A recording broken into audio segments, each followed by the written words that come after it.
Saudara-saudari sekalian yang terkasih dan dikasihi oleh Tuhan, kita berjumpa kembali dalam renungan harian Katolik Paroki Tomang, Gereja Katolik Maria Bunda Karmel pada hari Senin 5 Januari 2026. Tema kita hari ini adalah tunas baru yang didasarkan atas teks Injil Matius bab 4 ayat 12 sampai 17, dilanjutkan ayat 23 sampai 25. Sebelumnya mari kita melihat kitab Nabi Yesaya bab 11 ayat 1.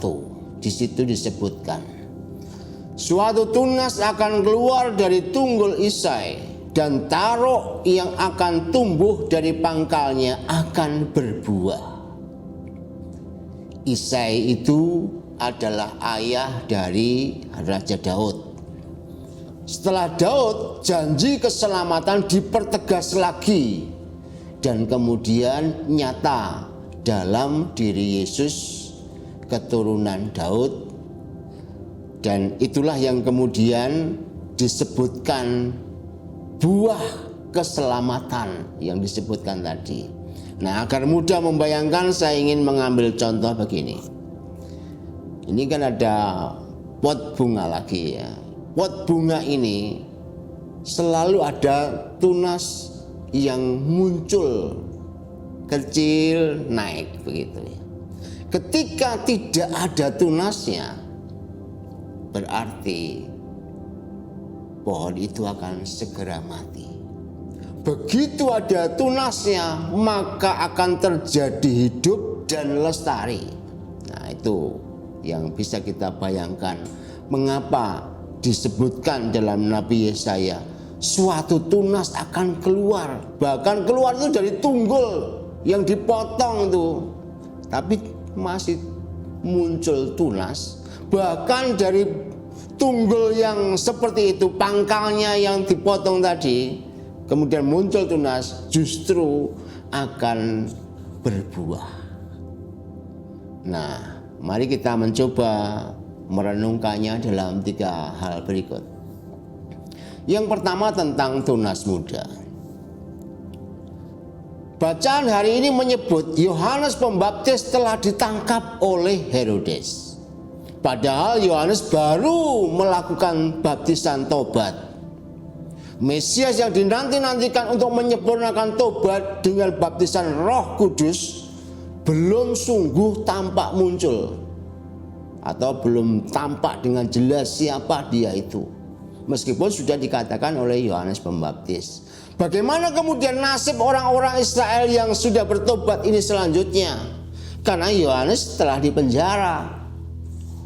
Nah, inilah misteri keselamatan Allah yang terjadi. Saat Yohanes dipenjara, muncullah tunas baru, yakni Yesus Kristus. Dialah yang akan meneruskan tugas perutusan Allah.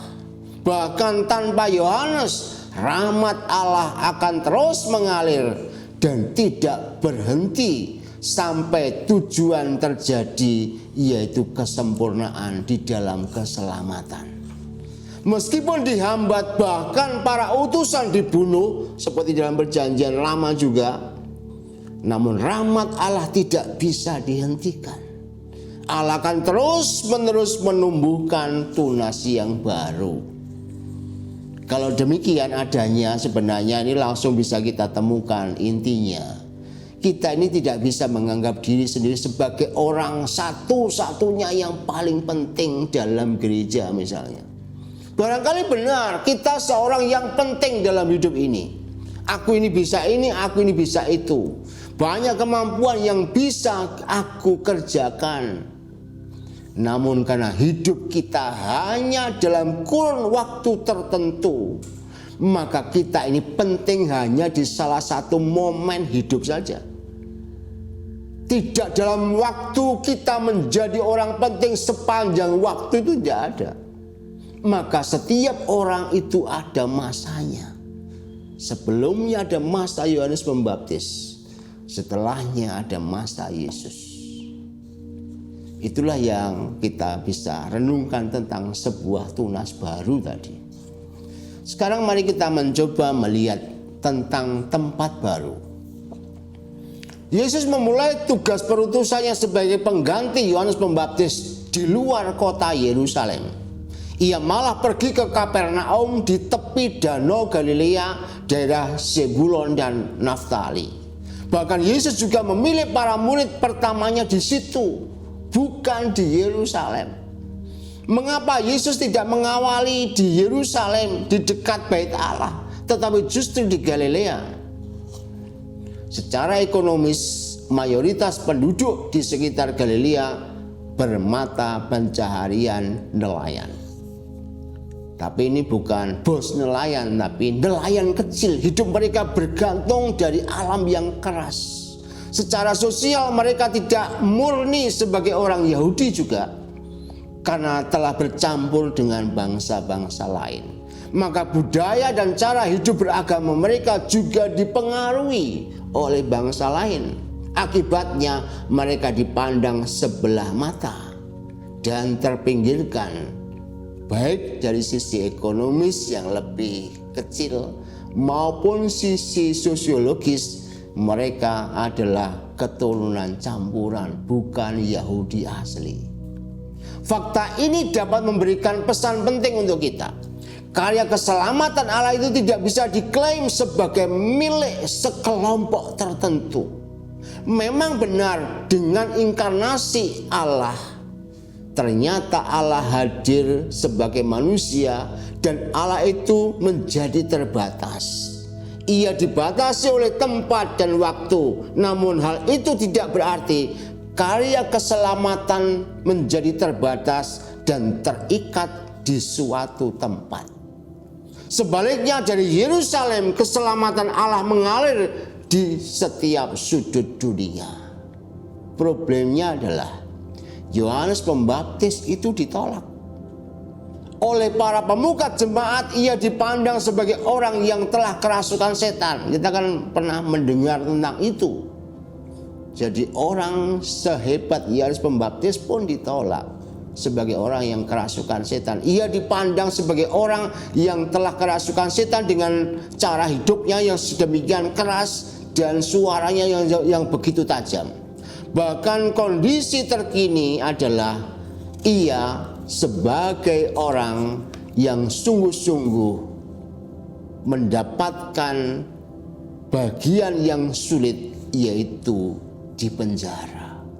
Oleh karena itu Yesus mengalihkan awal karyanya di tengah suku-suku lain yang dianggap kecil dan terpinggirkan. Disinilah ide tentang Yerusalem baru yang disebut oleh Paulus mulai terlihat ketika Yesus menitik beratkan pada orang-orang Galilea. Sekarang mari kita masuk ke poin yang ketiga tentang keselamatan baru. Jadi setelah kita melihat konsep tentang tunas baru dan kemudian kenapa Yesus di Galilea sebagai tempat baru, maka mari kita sekarang masuk kepada keselamatan baru. Di tepi Danau Galilea, Yesus menampilkan suara kenabian baru. Selain mengajar kehendak Allah yang sudah tertulis di dalam kitab suci Perjanjian Lama, ia juga menyempurnakan sabda itu dengan tindakan yang nyata. Sabda Allah tidak hanya sekedar didengar oleh telinga, tetapi berkuasa mengatasi segala penyakit dan kelemahan. Maka orang yang buruk keadaannya, yang menderita karena berbagai penyakit dan sengsara, yang kerasukan, yang sakit ayan dan lumpuh, disembuhkannya. Itu ditulis dalam Injil hari ini. Dari situlah mereka berbondong-bondong, sekian banyak orang dari segala penjuru untuk menjumpai Yesus. Dari Galilea dan Dekapolis, dari Yerusalem, dari Yudea, dan dari seberang sungai Yordan.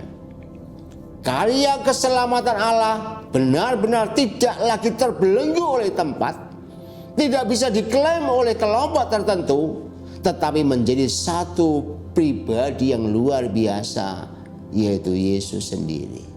Dialah satu-satunya fokus sekaligus penentu keselamatan, bukan tempat, bukan klaim kelompok. Di sini kita semakin mengerti tentang kata sabda menjadi daging. Keselamatan itu tidak hanya bisa kita dengar, tidak pula sekadar bayangan pikiran atau perasaan hati, tetapi nyata dalam hidup kita. Maka Yesus menampilkan dengan sangat jelas wajah belas kasih Allah yang sesungguhnya. Pada dasarnya kita dengan demikian pantas bersyukur.